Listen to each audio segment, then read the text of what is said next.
We open this tribute to my father on his 100th birthday. He died when he was 87, but in any case, he was such a memorable person, and I had an unusual relationship with him because when I was 6 months old, he was in an auto accident which killed my mother, and he survived and didn't remarry till I was about 11 years old. So anyway, I was brought up by my grandfather, who was his father.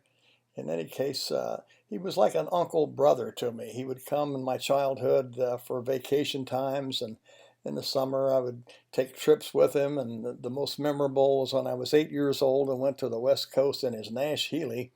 But in any case, we had a great relationship, and he was always supportive financially. And when I went into music, he was so supportive because he loved music, and he really developed his love for the trains and his other hobbies during his single years after my mother's passing.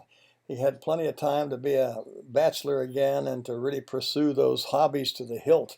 And he sure did, as you'll see from the many different cars that he owned. And I've got just some of them pictured here, but he really got involved very heavily in car collecting and train collecting, model railroading, and running live steam in his backyard, and everything just was so intense. In my junior high years, Dad taught me how to take pictures and also to develop them. We had a developing lab in our fruit press at the parsonage there in South Parkersburg.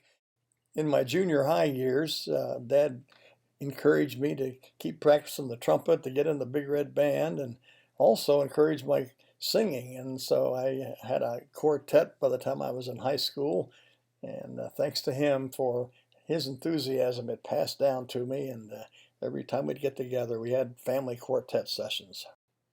Those that were close to Dad knew that he was very non-confrontational. I think that he would avoid confrontation at any cost. And there were times in his life that he got taken advantage of, but he was a kind, gentle person that knew no strangers. The year that's pictured here, I got to take a trip to the West Coast with Dad and my uncle brother David. And then when I graduated from high school, Dad let me have the car my last month of school with a Shell gas card. So I really enjoyed that car.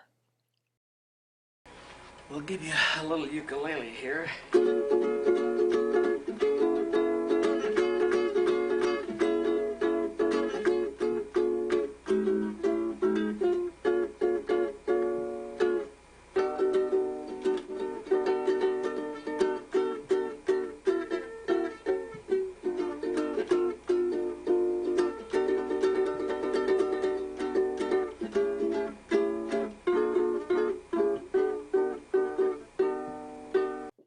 Dad became an avid barber shopper in the early 60s and formed that quartet out of this chorus that from Louisville. And I got to go to the contest in 1962 at Kansas City and see him sing with the winning chorus that year. That was a thrill for me. And ever since then, we have sung different family groups, quartets through the years.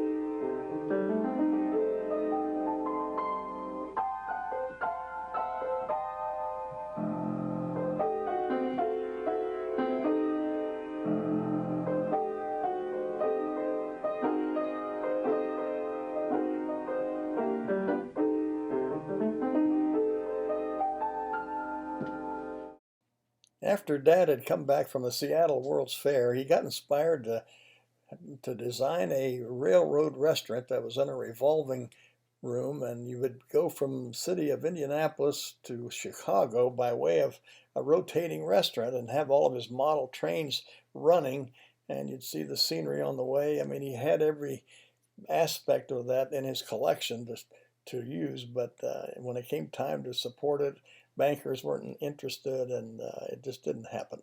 Dad fell in love with this trolley in Indianapolis and convinced 9 other trolley fan friends of his to kick in $100 each to save it. And then he got to drive it which was one of his longtime desires and dreams back in 2004. So anyway, we loved the fact that he preserved that car. He influenced everyone in the family to sing barbershop, and we really enjoyed singing tags with him because he was so enthusiastic. The devil was born without a pair of horns. It was you, just it was you. If ever a boy's prime paradise, it was you.